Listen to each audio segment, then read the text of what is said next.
It's March 17th, 1601, and another remarkable event is about to be uncovered by Arion, Rebecca, and Olly, the Retrospectors.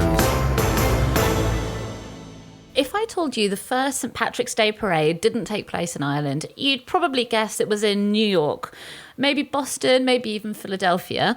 You probably wouldn't guess St Augustine, Florida, but it was indeed here, today in history, all the way back in 1601, that an Irish priest called Father Richard Arthur organised the first recorded parade in honour of St Patrick, or as his parishioners in the Spanish colony called him, San Patricio. Yeah, it's extraordinary, isn't it? And a reminder that actually colonial America was more diverse than you might otherwise assume. You don't really think of Irishmen being in Spanish Florida. But what happened, it was exposed quite recently, was that in St Augustine, Florida, there was a Spanish colony, but with an Irish vicar, Ricardo Artur, who was one of the first parish priests in America. And so when they were having their annual celebration of St Augustine, after whom the town was named, and putting in their order for some hefty gunpowder, they also ordered some for St Patrick's Day. Yeah, all of this was discovered just a few years back in 2017 by a historian called J. Michael Francis. And he was looking through documents inside the reading room at the Grand Archivo General de Indias in Seville in Spain. And he just found this document that read, "They processed through the streets of St Augustine and the cannon fired from the fort." And according to Francis, the marchers likely would have carried an image of the saint and celebrated with food and drink and music. And the document was named St Patrick the Protector of the city's maize fields. So it has this crazy coming together of this Irish saint who's being declared the patron protector of a New World crop corn in a Spanish garrison settlement in Florida. It's just the most sort of bonkers coming together of different things. Clever priest, though, isn't it? Like, if you're going to try and get the locals to embrace your patron saint, you know, make him the saint of corn, their main crop. Like, then they're on board with it, right? He's like, what's all around this settlement? Yeah, it's that. I mean, this was definitely all coming from Arthur. He was a former soldier. He was from Limerick originally. He arrived in the colony in 1597. By 1600, the Feast of San Patricio is being marked with a gunfire salute, and the following year by a parade. And it must have been pretty much a one-man effort. There was hardly a thriving expat community.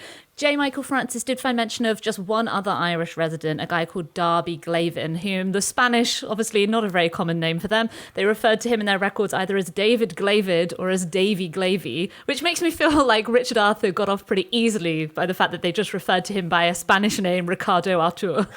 I mean, the fact that this wasn't uncovered until quite recently does speak to the fact that the most significant St Paddy's Day parades were the ones that did indeed happen in Boston and in New York City about 100 years later, 1737 and 1762, respectively. And those were homesick Irish soldiers serving in the English military, marching through American cities. And that's what sprang about the St Paddy's Day celebrations as Americans know them now, with all kinds of things that aren't authentically Irish. I mean, I think most Americans listening to this probably will know that green beer is something that they invented, and green bagels. I mean, that's clearly something that's not come from Ireland. But perhaps more surprisingly to some even Irish Americans is that there are things that are taken in New York St Paddy's Day parades that only happen there. So, for example, corned beef and cabbage is seen by New Yorkers as a quintessential Irish dish. But actually it came from New York Irish migrants who couldn't afford bacon, substituting it with beef brisket from Jewish delis. That's why it's in New York. It's not an Irish thing at all. And in Ireland, you didn't get a St Patrick's Day parade until 1903 and didn't really become a commercial holiday until the 1980s. Yeah, I mean, the sort of celebratory St Patrick's Day parades we all picture now certainly didn't arise from Ireland. You know, it was primarily a religious commemoration, and through much of Ireland's history, the government has been very tightly enmeshed with the church. And St Patrick's Day usually falls right in the middle of Lent, so there was certainly no culture of feasting and drinking and partying. In fact, between 1922 and 1973, pubs in Ireland weren't even allowed to open on St Patrick's Day. I mean, there are some authentic Irish traditions associated with the day, but they were pretty muted, to be honest. You know, where wearing a fabric badge with a cross on it, wearing shamrocks. I found an amazing article in People magazine that was debunking the myths about St. Patrick's Day, and I just really have to read you its opening 2 paragraphs. It said, "Did you know that wearing head-to-toe green and drinking Guinness actually have nothing to do with the real St. Patrick? Even more surprising, St. Patrick isn't even his real name. Here are 8 St. Patrick's Day facts that'll have you saying, I wish I knew that sooner." Oh, that's good. I mean, the fact that we're still talking about him at all shows that he was a successful missionary, I feel we should say, in a history podcast. You know, think about St. Francis of Assisi, who we were talking about a few weeks ago. He didn't actually manage to convert that many people overseas.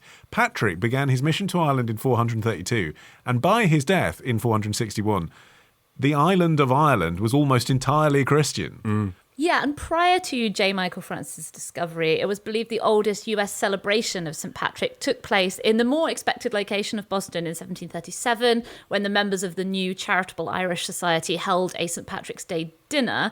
And it just really underscores the fact that the history of the parade is so full of contradictions. You know, the first one was in Florida. The one that was previously thought to be the oldest one in Boston was actually carried out by a Northern Irish charitable association. You know, prior to the mid-1800s, most immigrants to America from Ireland were Northern Irish Protestants.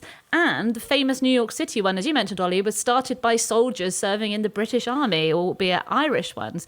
Yeah, the fact that it only became official in 1848, in New York at least, when the New York Irish Aid Societies decided to come together and unite their parades to form one official New York City St. Patrick's Day parade, really speaks to this kind of slow, long-form genesis that took place in different pockets of the world, with different pieces of mythology and iconography being stripped from various places and then united into this slightly unholy amalgam. But today the parade in New York is the world's oldest civilian parade and the largest in the United States. Apparently 150,000 people take part in it every year. It's huge. And what's interesting is how, as with so many things, the kind of Americanized version of the thing has become the global thing, even in places like Ireland and Britain, where it's ostensibly from. You know, you look back at the original Irish St. Patrick's Day parades, and they were often being used, understandably, to protest against British rule, sometimes violently. In 1916, the police force recorded 38 separate processions organised by nationalist groups, involving 5,995 marchers, just under half of whom were reportedly armed. Wow. And then, you know, you look at how it's celebrated here in London, and again, understandably, people were cautious that they didn't want to kick off a political event whilst allowing Irish people to celebrate being Irish. So there were very low-key parades in London until really like the noughties. Well, I mean, even now, you know, the anti-English sentiment is still there. In the 2023 guidelines for marching in the St. Patrick's Day parade in New York City, it is specified, point number 4, the only banners allowed are ones identifying the unit or England get out of Ireland. No exceptions. Wow, yeah. I mean, one of the most interesting international Paddy's parades is in Montserrat. You see that? The British Overseas Territory in the Caribbean. They have a national holiday for St. Patrick's Day there, with festivities that last over a week. And again, to speak to the sort of complexity of this, that's partly because of the influence of Irish people on Montserrat, because they were deported there during Cromwell's reign.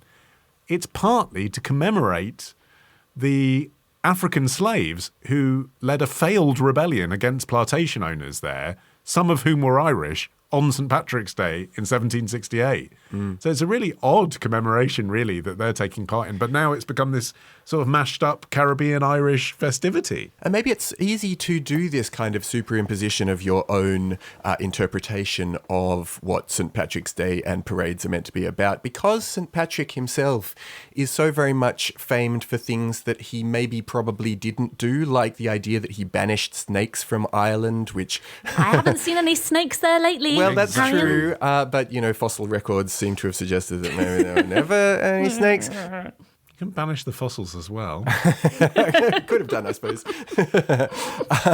But also there was this idea that he used the shamrock as a teaching tool, with each of the 3 leaves of the clover representing the Holy Trinity, the Father, Son, and Holy Spirit, which is also probably not true. That the clover plant was sacred to Irish Druids, and the number 3 was also sacred to Irish Druids, and so that's probably where that coming together. So yeah, I mean, maybe it's to do with the relatability of St. Patrick's is probably more to do with the availability of Guinness, I dare say.